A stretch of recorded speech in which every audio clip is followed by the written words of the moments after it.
Il nous faut des solutions structurelles et définitives. Et l'on s'arrête maintenant sur ce constat. Très souvent, des patients se plaignent de négligence dans les hôpitaux. La prise en charge de la douleur, quelle qu'elle soit, constitue une grosse problématique de santé publique. Quelle est alors la meilleure approche pour soulager le malade afin de lui éviter un traumatisme?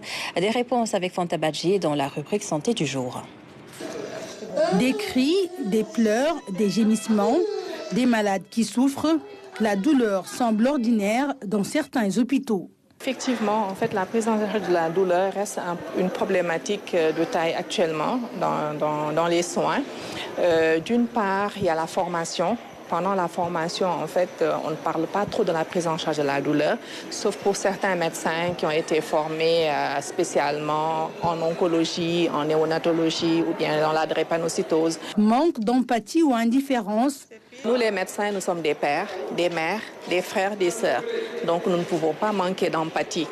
Quelquefois, c'est le milieu dans lequel on est. On est submergé de travail, donc on ne prend pas le temps. Et le manque de communication également. Quelquefois, c'est fait, mais ce n'est même pas fait exprès. La prise en charge de la douleur est pourtant une priorité en milieu de soins. C'est plus une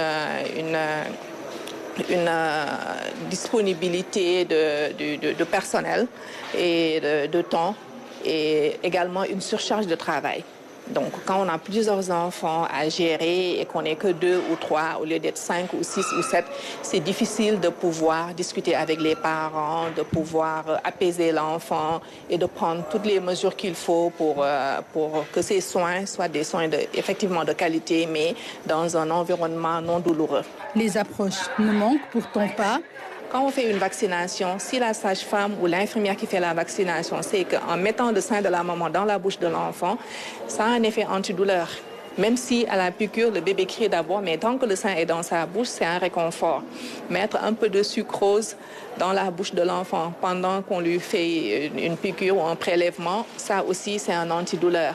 Parler à son enfant pendant qu'on lui fait un soin, c'est pas juste les parents, même l'infirmière ou le médecin, ça arrive. Il y a des médecins qui sont là pendant qu'on fait un soin, qui essaient de distraire l'enfant, qui lui parlent, qui l'apaisent.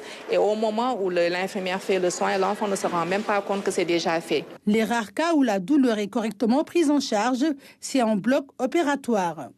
On anticipe sur la douleur parce qu'on fait des techniques anesthésiques qui permettent de gérer la douleur en péropératoire, mais aussi en post-opératoire. Dans cette salle, les anesthésistes rassurent un jeune patient.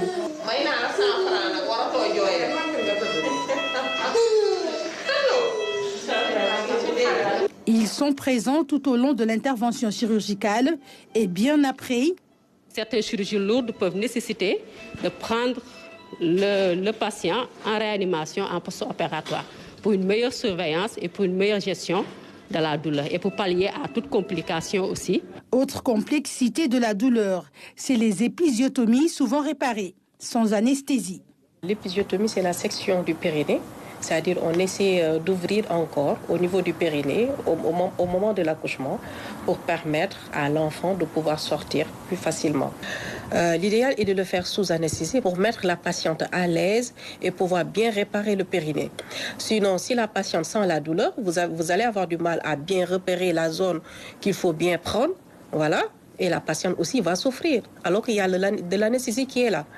Donc, c'est normalement sous anesthésie locale. La non-prise en charge de la douleur impacte psychologiquement le malade.